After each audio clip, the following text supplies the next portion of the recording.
guys, it's the girl with wings here today and welcome to another video. Sorry I've been posting so irregularly. I've just been quite busy with school and it's kind of slipped my mind. I'm gonna try to start posting every week again, but we'll see. So today's video I thought I would do travel safety tips because those are always helpful to have. This can be for families or if you're traveling solo. It's just basically a lot of common sense stuff that may not think of at the time, I guess. It seems like it's so simple, yet at the same time it can kind of slip your mind sometimes. So let's get started. Tip number 1 would definitely be know what you're doing, or at least act like it. Have a general plan. I'm not saying schedule it to the minute of everything you're gonna do every day, because that's no fun. Takes away from the spontaneousness of the trip.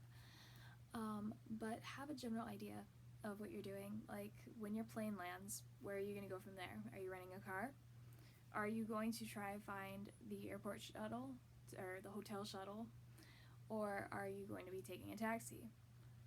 This is always very helpful, so that way you know like what signs to follow and where you're going, and that way you won't be as confused. When you're more confused, especially out of the country, I'm more talking about this, there's a lot of people that will try to give you taxi rides that are not necessarily legitimate taxi services, and that can be very dangerous for obvious reasons. Like in France a long time ago, we were approached by a shuttle van. We thought that was a legitimate thing, and that was actually not. We did not take it, gratefully, but when you are out of the country and you are confused, it's easier to tell that you are a tourist, and sometimes, a lot of times when you're out of the country and you're a tourist and it's very obvious, it can be a very vulnerable and dangerous thing. So at least pretend like you know what you're doing. That way, sorry about that, I heard something going on, and yeah, I kind of got a little sidetracked. So anyways, I was saying pretend like you know what you're doing. That way it's a little bit safer for you. And also, if you know what you're doing, it's a lot less stressful because you don't have to try and figure out all this stuff right when you get there. You know what you're going to be doing, or your route of transportation. I mean, sometimes it's still confusing trying to figure out where it is, but there's one less thing to worry about. That, and then like when you get to your hotel, where is it? Obviously, I'm sure you'll probably know that, but it's a good thing to know, especially when you're also taking a taxi. Do it on the GPS. That way you know they're going to the right place. Because there are some taxis that will take you the long routes and the ways you don't necessarily want to be going. And then also just like your day-to-day plans, like have a general idea of like, well, I know for sure we're going here, and these are our other options. This is its area, this is where we're going. It's always safe to do that. And I'm going to go into a little bit more about this in another tip, but it's a good idea to know what you're doing or pretend like you know what you're doing. Keep valuables or any items you don't want stolen within your eyesight and very close to you. Like when you're going through the airport, keep your bag where you can see it and grab it pretty quickly. Now, some like your backpacks or whatever, have a nice hold on them, or just be very aware of your surroundings. Pockets. I love pockets. I normally keep all my stuff in pockets if I can. Valuable stuff, I should say. My phone, I keep on a lanyard, so obviously no one's taken that without my noticing. And same with my camera, that's normally in my hand or in my pocket. I usually keep my hands in my pockets, especially jacket pockets. And like side purses that go horizontally, that's always a good idea because no one can just grab it off of you, like a purse just on your arm. And backpack, it's not necessarily easy to grab that off of a person without them knowing, but it's good to keep it in front of you or where you can see it so you know people aren't pickpocketing you on that. There are also these scarves that have hidden pockets that are big enough to carry your phone or wallet in there, and they're very discreet. I have to say, they are cool. I haven't had too much use for them yet, but they are a very good idea. And then jackets with inside pockets, that's also a cool thing. I like using those. Also, don't keep too many valuables in your car. If you don't want it stolen, probably shouldn't keep it in there. It's, general rule of thumb that I feel like most places and most people do anyways, but you gotta think about it. So I want to say this kind of goes along with the last one I did, but don't overdress. Like, don't dress super fancy or whatever. It's just not a great deal. Like, I get you want to look nice or whatever, but it's probably, depending on where you're going, it may not be even the best option suitable. Like, when you're going through a national park or whatever, dress accordingly. I've seen a lot of shoes that should not have gone through parks at all. Oof, I can only imagine hiking in heels. It's just dress accordingly, and especially when you are out of the country, blend in. If it is a country where they dress more conservative, I recommend doing that. If they are more, I want to say fashion forward, but fashion forward, I'll say that. Dress more tastefully. We went to France, and we didn't think it was going to be that different. It was.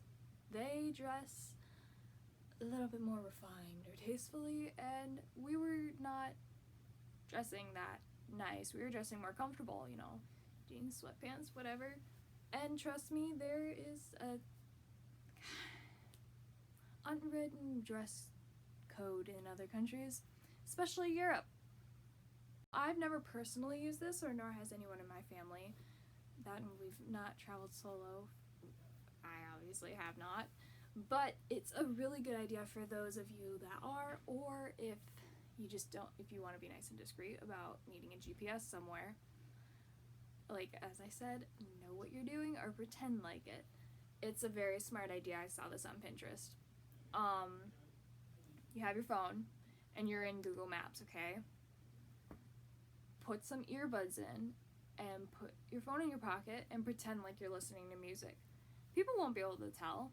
They'll just know that you're listening to something, and little do they know you're listening to Siri to tell you what street to turn on. That would have actually been a lot more helpful, because in some places they aren't that willing to help you. When we were in Israel, Jerusalem, we could not find the old city, which now thinking back, it was very easy. It was the big walled city, but we didn't know that at the time. So we're looking around, it's dark, it's like 6 a.m., there's nobody out, and we're just kind of like, okay, where do we go?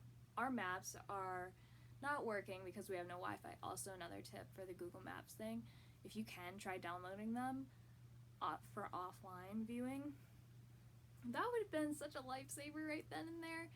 And we literally asked like 2 different groups of people where we're going, and one group was like, they don't speak English, and they walked away.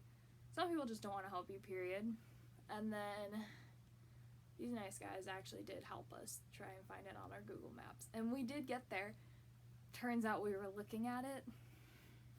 Kind of feel stupid about that now, but it's better safe than sorry. I mean, it was really early and dark, and we didn't know where we were going. Very spare of the moment. Fun fact, we actually all woke up because we couldn't sleep. It was at 3 a.m. we all woke up because we couldn't sleep. And we decided, let's go to Jerusalem. Yeah, we drove like 4 a.m., got to the city, parked our car, and just started walking around. Great decision though. We had the whole place to ourselves for a good few hours, and by the time 11 a.m. or noon came, we saw the stuff that we wanted to see, and we were ready to go back to the hotel, and we got some much needed sleep, and we went to the airport that night, which is good that we got the sleep because we weren't going to sleep for another day or two. But yeah, so GPS is a good thing, and I got really off track. Wow. This is probably the biggest tip of all.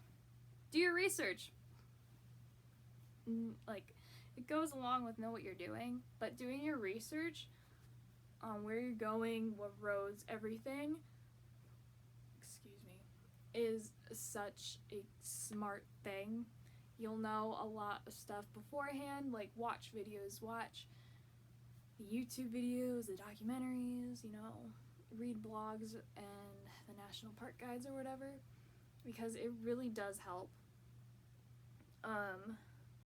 That, and also, like, if you have to get help from people or ask them questions, if you are able to, do your research on that too, because then you will know if they're telling you the truth, because you have to, comes a time when you have to ask people stuff, but you have to be so trusting in a way, and yet also not trust a thing anybody tells you.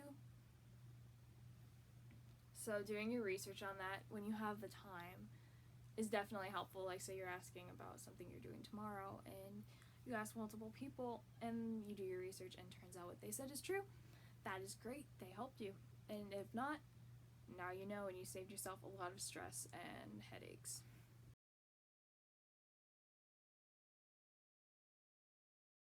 Thank you guys so much for watching. I hope you found this helpful. As I said, I will try to post regularly, and I will see you next time. Bye!